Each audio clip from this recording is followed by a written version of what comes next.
Welcome back, friends, to the Land Law series. This is the RERA Act 2016. इस video में हम लोग chapter 8 cover करेंगे from section 59 to section 72, that is offences, penalties and adjudication. This video series is prepared by my self, advocate Kushal Sawan. इस act के अंदर क्या क्या पेनल्टीज, ऑफेंसेस एंड पनिशमेंट के प्रोविजंस है for promoter, for real estate agent, for allottees, from 59 to 72 सारे section one by one मैं cover करूंगा. बिल्कुल सिंप्लीफाइड लैंग्वेज में आपको एक्सप्लेन करूंगा. So first is section 59, punishment for non registration under section 3.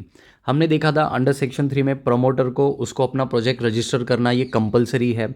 ठीक है, अगर वो नहीं करता है तो क्या. ठीक है, if any promoter contravenes the provision of section 3, यानी रजिस्ट्रेशन अगर वो नहीं करवाता है तो he shall be liable to a penalty which may be extend up to 10% of the estimate cost of real estate project. यानी उसका प्रोजेक्ट का जो वैल्यूएशन है उसका 10% तक उसको पेनल्टी लगाई जा सकती है as determined by the authority. And if the promoter does not comply with the order, decision and directions. ठीक है, ऑर्डर, डिसीजन, डायरेक्शंस देने के बाद भी अगर वो कंप्लाई नहीं करता है तो उस पेनल्टी के साथ साथ उसे इम्प्रिजनमेंट भी हो सकता है 3 years का, अगर वो अपना प्रोजेक्ट फिर भी रजिस्टर नहीं करवाता है तो. ठीक है, second is penalty for contravention of section 4. Section 4 में उसमें रजिस्ट्रेशन के लिए उसने एप्लीकेशन देना है. एप्लीकेशन के साथ साथ उसने कुछ डॉक्यूमेंट एंड इन्फॉर्मेशन उसके साथ जोड़कर देनी है. तो वो अगर वो गलत तरीके से करता है, यानी if promoter provides false information और contravenes any provisions of section 4, अगर वो प्रॉपर डॉक्यूमेंटेशन इन्फॉर्मेशन नहीं प्रोवाइड करता है तो he shall be liable to a penalty which may be extend up to 5% of the estimate cost of the project. Next, section 61 में section 3 और section 4 को छोड़कर बाकी सारे जो प्रोविजंस है इस एक्ट के, वो अगर उसे फॉलो नहीं करता है तो प्रमोटर इज लाइबल टू पे द पेनल्टी अप टू 5%. ठीक है, यानी ये तीनों सेक्शन जो है ये डील करते हैं प्रमोटर के रिगार्डिंग. ठीक है, प्रमोटर अगर रजिस्टर नहीं करवाता है उसका प्रोजेक्ट सेक्शन 3 के अंडर तो उसको क्या पनिशमेंट है. अगर वो पेनल्टी अगर नहीं पे करता है फिर भी अगर रजिस्टर नहीं करवाता है तो उसको इम्प्रिजनमेंट प्लस पेनल्टी लग सकती है. सेक्शन 4 के अंडर अगर वो इन्फॉर्मेशन प्रोवाइड नहीं करता है जो उसने देनी है अलॉन्ग विद द एप्लीकेशन, ठीक है, डिक्लेरेशन हमने देखा था, सारे सही तरीके से इन्फॉर्मेशन नहीं देता है तो उसको पेनल्टी लगेगी अंडर सेक्शन 60.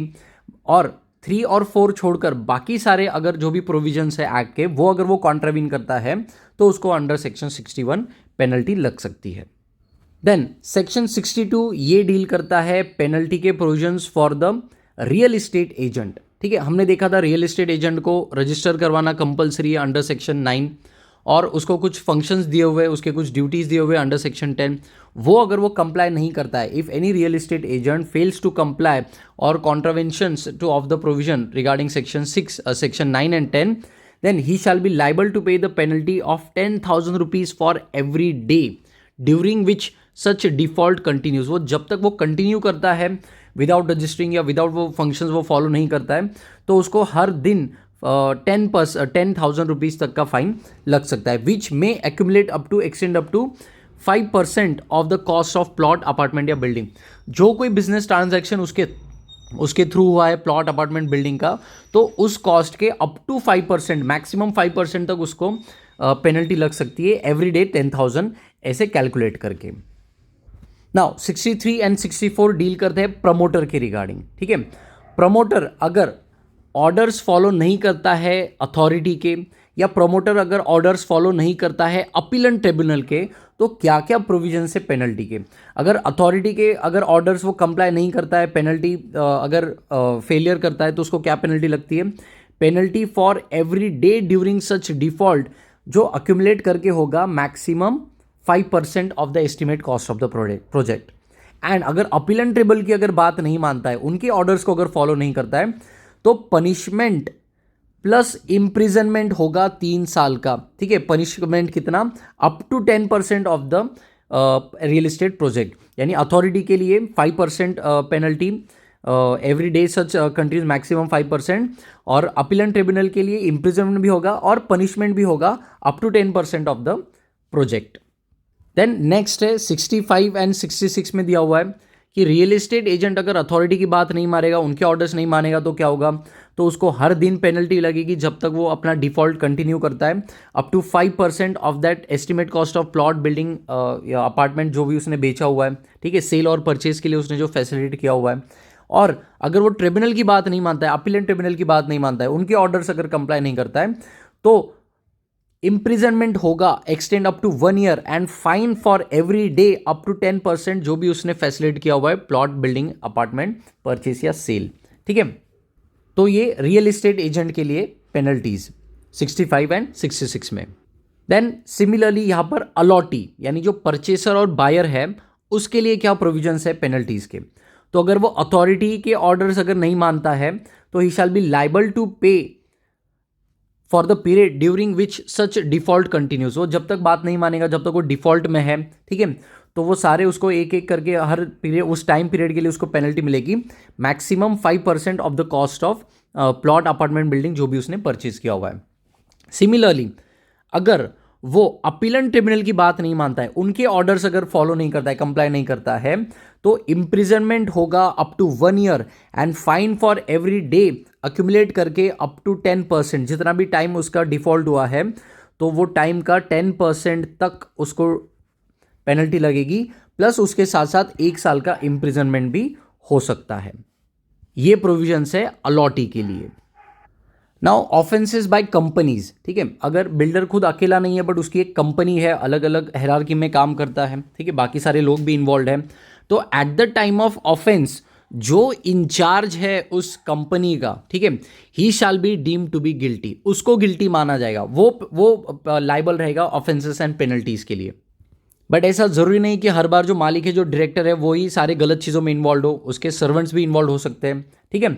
तो ऐसे केस में जो ऑफेंस क्रिएट हुआ है वो उसको उसका कोई नॉलेज नहीं है, ठीक है, या उसको बिना बताए कुछ लोगों ने गड़बड़ी कर दी उसी के कंपनी में, ठीक है, तो ये भी चीज़ ध्यान में देखी जाएगी कि उसका कोई उसमें गिल्टी माइंड है या नहीं है, वो उसका इन्वॉल्वमेंट है या नहीं है, या फिर उसने पूरी तरह से ट्राई किया हुआ, exercise all his due diligence to prevent the commission of such offence, उसने रोका था कुछ गलत होने से बट स्टिल उसके कंपनी कुछ लोगों ने गलत चीज़ें कर दी।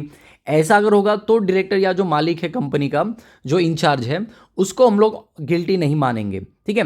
बट अगर ये दिखाई देता है कि उसे पता था ये गलत चीज़ें हो रही है या उसने कोई रोका नहीं, प्रिवेंट नहीं किया ऑफेंस होने से, तो हम लोग जो इंचार्ज है उसी पर्सन को गिल्टी मानेंगे। तो भले डायरेक्ट वो जो मालिक है कंपनी का वो इन्वॉल्व नहीं होगा, बट इनडायरेक्टली अगर इन्वॉल्व है तो any negligent on the part of director, manager, secretary, ठीक है, जो ऑफिसर्स होंगे जो कंपनी के, उनके साथ हम लोग जो पनिशमेंट है वो प्रोसीड करेंगे accordingly. Now compounding of offence, compounding of offence का मतलब है कि सुलह कर लेना, ठीक है।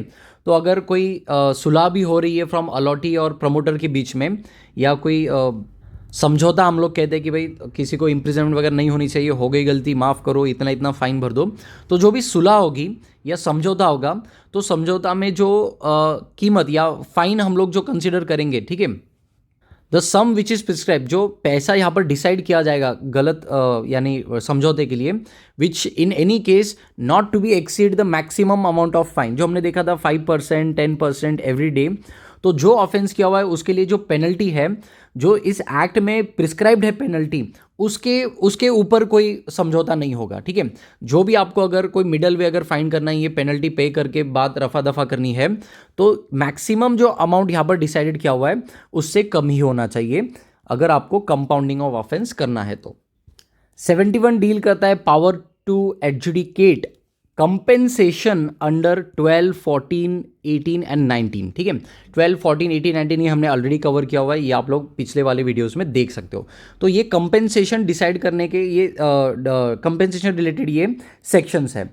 तो ये कंपेंसेशन कितना होगा, क्या होगा, नुकसान कितना देना होगा, तो ये डिसाइड करने के लिए जो एडजुडिकेटिंग ऑफिसर होगा, ठीक है, वो कौन होगा, तो that will be appointed by the appropriate government, यानी कि स्टेट गवर्नमेंट जो है ये एडजुकेटिंग ऑफिसर अपॉइंट करेंगे।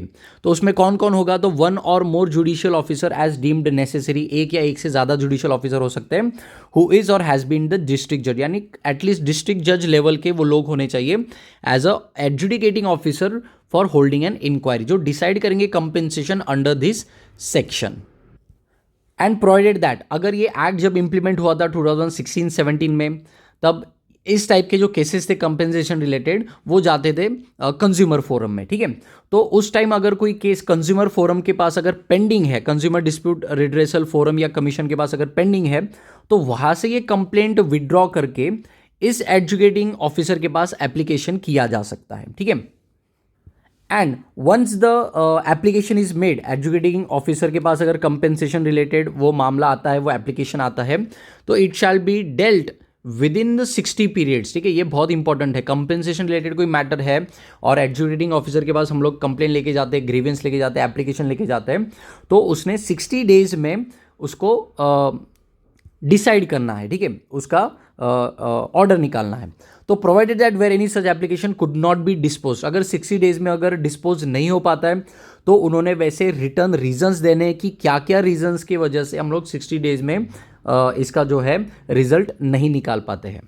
Now while holding the inquiry, जब ये इंक्वायरी सब चलेगी कंपेंसेशन रिलेटेड, तो एडजुडिकेटिंग ऑफिसर्स के पास वो सारे पावर है to summon and enforce the attendance, यानी कोई पार्टी का अगर रिक्वायरमेंट है तो उनको वो समन कर सकते हैं कि आ जाओ अपना अटेंडेंस दो, एविडेंस लेना, डॉक्यूमेंट प्रोड्यूस कराना, ठीक है, वो उस तरह से ऐसे डायरेक्ट कर सकते हैं। And may direct to pay such compensation and interest as he thinks fit, यानी अगर उसे पता चलता है कि क्या गलती हुई है, कितना किसको कंपेंसेशन देना है, तो ये based on this document evidences ये पूरा स्टडी करके वो एक कंपेंसेशन एंड इंटरेस्ट ऑर्डर कर सकते हैं।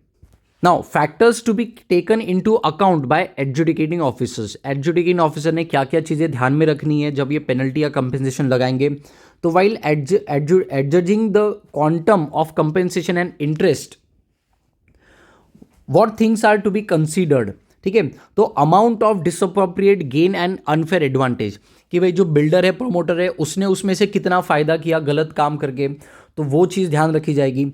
या जो अलॉटी है उसको कितना लॉस हुआ है या प्रमोटर को कितना लॉस हुआ है ये ट्रांजैक्शन से इन केस ऑफ डिफॉल्ट, तो फ़ायदा गलत तरीके से फ़ायदा क्या हुआ है, कितना नुकसान हुआ है, ठीक है। या रिपीटेटिव नेचर क्या है, भाई बार बार गलती कर रहा है एजेंट, बार बार गलत तरीके से सेल परचेज फैसिलिटेट कर रहा है, या प्रमोटर जानबूझकर इस तरह के फॉल्स मिसरिप्रेजेंटेशन के लोगों को धोखाधड़ी दे रहा है, ठीक है। तो ये सारी चीज़ें ध्यान में रखकर एडजुडिकेटिंग ऑफिसर डिसाइड करेंगे कंपेंसेशन एंड इंटरेस्ट कितना होगा, ठीक है, एंड अदर सच फैक्टर्स जो वो कंसिडर करेंगे necessary for the furtherance of the justice. So that's it friends, इतना ही है इस चैप्टर में। आपको अगर ये वीडियो अच्छी इन्फॉर्मेटिव अगर लगता है तो आप लोग इस वीडियोस को लाइक, शेयर, सब्सक्राइब और अपने दोस्तों में शेयर कर सकते हैं, जिसका फ़ायदा लॉ स्टूडेंट्स और वो सारे लोग जो रियल एस्टेट सेक्टर से जुड़े हुए हैं उनको होगा। Thank you, have a nice day.